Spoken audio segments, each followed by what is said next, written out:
দ্বাৰকুছি আঞ্চলিক বড়ো ছাত্ৰ সংগঠন ৰূপালী জয়ন্তী বৰ্ষ অন্ত পৰিল। দ্বাৰকুছি আঞ্চলিক বড়ো ছাত্ৰ সংগঠন ৰূপালী জয়ন্তী বৰ্ষ অন্ত পৰিল। 24-25 ডিচেম্বৰ 2024 দুইদিনীয়া কাৰ্যসূচীৰে দ্বাৰকুছি আঞ্চলিক বড়ো ছাত্ৰ সংগঠন ৰূপালী জয়ন্তী বৰ্ষ অনুষ্ঠিত হৈ যায়। দ্বাৰকুছি আঞ্চলিক বড়ো ছাত্ৰ সংগঠনে আজি 25 বছৰীয়া উদযাপন উখল মখল পৰিৱেশৰ মাজৰে অন্ত পৰে। দুইদিনীয়া কাৰ্যসূচীৰ মাজৰে প্ৰথম দিনটো ছাত্ৰ সংগঠনে মাৰাথন দৌৰ প্ৰতিযোগিতা, সৰু ল'ৰা ছোৱালী খেল ধেমালিৰ মাজেৰে আৰম্ভ কৰে। আবেলি আধুনিক নৃত্য প্ৰতিযোগিতা আৰু সন্ধিয়া বন্তি প্ৰজ্বলন কৰা হয়। দুইদিনীয়া কাৰ্যসূচীৰ মাজেৰে প্ৰথম দিনটো ছাত্ৰ সংগঠনে মাৰাথন দৌৰ প্ৰতিযোগিতা, সৰু ল'ৰা ছোৱালী খেল ধেমালিৰ মাজেৰে আৰম্ভ কৰে। আবেলি আধুনিক নৃত্য প্ৰতিযোগিতা আৰু সন্ধিয়া বন্তি প্ৰজ্বলন কৰা হয়। 25 ডিচেম্বৰ দ্বিতীয় দিনটো ৰাতিপুৱা 8:30 বজাত বড়ো ছাত্ৰ সংগঠনৰ মূল পতাকা উত্তোলন কৰে দ্বাৰকুছি আঞ্চলিক ছাত্ৰ সন্থাৰ সভাপতি চানচুমা বড়ো ডাঙৰীয়াই। তাৰ পিছতে বাকী পতাকা কেইখন উত্তোলন কৰে বড়ো ছাত্ৰ সন্থাৰ প্ৰাক্তন সভাপতি, প্ৰাক্তন সম্পাদক আৰু প্ৰাক্তন উপদেষ্টাসকলে।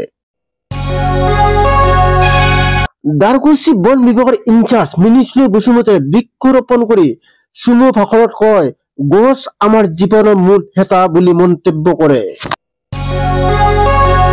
বিশ্বৰ শান্তিৰ বাবে তামুলপুৰ জিলা এফচিৰ উপদেষ্টা বাচিৰাম ৰামচিয়েৰে বিলুন উৰুৱাই দিয়ে। তামুলপুৰ সমষ্টিৰ বিধায়ক জলেন ডেইমেৰে দ্বাৰকুছি আঞ্চলিক বড়ো ছাত্ৰ সংগঠনৰ মুখপাত্ৰ জাৰিমিন কিতাপখন মুকলি কৰে। মুকলি সভাত বহু গণ্যমান্য ব্যক্তি উপস্থিত থকাৰ লগতে বড়ো ছাত্ৰ সংগঠনৰ সহকাৰী সম্পাদক দীনেশ ব্ৰহ্মই বড়ো চুক্তিৰ বিষয়ে ভাষণ ৰাখে। বড়ো চিনেমা জগতৰ কৌতুক অভিনেতা মেণ্ডেলা ব্ৰহ্মই মুকলি সভাত উপস্থিত থাকি ভাষণৰ মাজেৰে বড়ো মহিলা আৰু উঠি অহা ল'ৰা ছোৱালীসকলক নীতি শিক্ষা দিয়ে। তেওঁৰ মন্তব্য শুনক।